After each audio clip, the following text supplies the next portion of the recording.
Okay, if you're an English teacher, there are lots of questions you hear all the time. At least I do.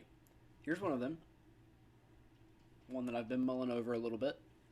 Do I need to write a conclusion? Sarcastically, I often say, do you? Or what do you think? To moans and groans, but I've been thinking about it because when you've been asked something 8,000 times, have you ever really answered it? Normally, I say something like, only if it serves you. At this point in the year, late April, through 5 or 6 papers, they've sort of caught on to what I mean. But nevertheless, even this week, I'm still being asked this question.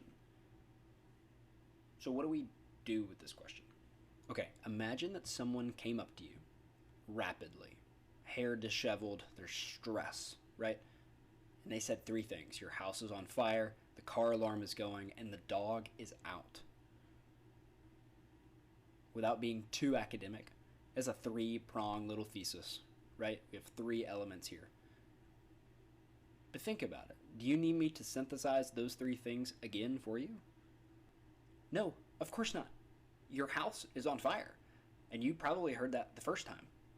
I'm not sure what we've done in teaching our students to restate their thesis or to restate what they've already said, because if we want them to write effectively and if we want them to reach their audience, there shouldn't be that large of a need to restate. And in this case, you're already halfway home.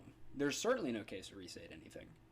It doesn't matter what organizational style you throw on a paper. If you want to compare and contrast Chick-fil-A and McDonald's, if you end up to a thesis that splits somewhere in the middle of your paper that says Chick-fil-A, now that we've discussed this element of Chick-fil-A and how their chicken sandwich is the best, we'll compare that how McDonald's has a similar recipe in the success of their Big Mac. Okay, when we get to the end of your paper, we certainly don't need for you to tell us that again. When I look at my students, I often see concerns about requirements. I see obsessions with formulas. I see obsessions with gradebook criteria. And I have to start to wonder if the emphasis on those things is at least part of the issue with our students wanting to know so badly if they need a conclusion. When we think logically, if we get out of this framework of I'm a student and I must meet requirements, and we think pure and simple about what a conclusion is, it's the last thing that our reader reads. That's it.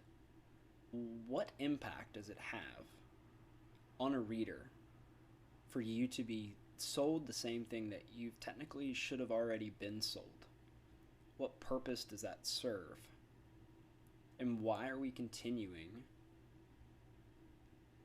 to show that to our students? I don't think any of us are in the wrong here, and I certainly understand when trying to teach something like a 5-paragraph essay, this ability to understand what you've written in the past and synthesize that in another way could potentially be a somewhat valuable skill for a middle schooler. Nevertheless, the base blocks that we build for our students, they seem to latch on. And as someone who is teaching juniors and seniors at the AP level, I wonder where we cut off this idea of restating ourselves. When do we get to a point where we can trust our reader, and by proxy, we start to trust ourselves as writers? The easiest answer I seem to be coming to, maybe like it always is stealing from those who have come before us. When I think about Montaigne, and I think about his structure of an essay, right, which is sort of the bedrock of a lot of what we do. Montaigne was very clear about the way his writing worked. It was observations with some commentary on those observations into some sort of lesson for us to take away into his thesis. There's an essay by Montaigne that maybe can help us. It's called Of a Monstrous Child. It's shown pretty often. I was fortunate to be shown in grad school. And it's linked down below, but it's basically a story of Montaigne traveling and seeing a child that seems to be a conjoined twin.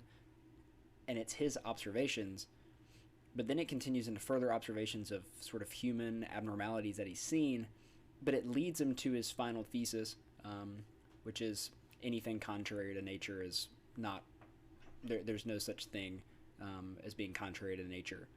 And so our judgments need to be sort of thrown out the window, and everything is special because it was made by a higher being.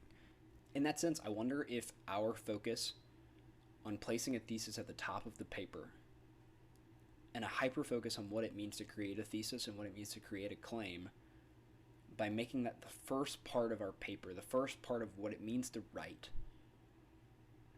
then inherently makes us wonder what to do with the end. Whereas when you look at something like Montaigne's essays, or a lot of writers, that thesis jumps around, and often it's deduced based off the observations and evidence and commentary that come before. The structure that we teach our students sticks with them in their ability to communicate and think. Or at least that's what I believe. If we're teaching our students to rewrite and restate over and over again, I wonder if we miss out on their ability to state something more substantial. Which gets me to sort of my point. Do you still need to write a conclusion? Well, maybe if you fully lean into Montaigne or some deductive reasoning, then of course you're building up to your thesis your entire time. But besides that, only if it serves you.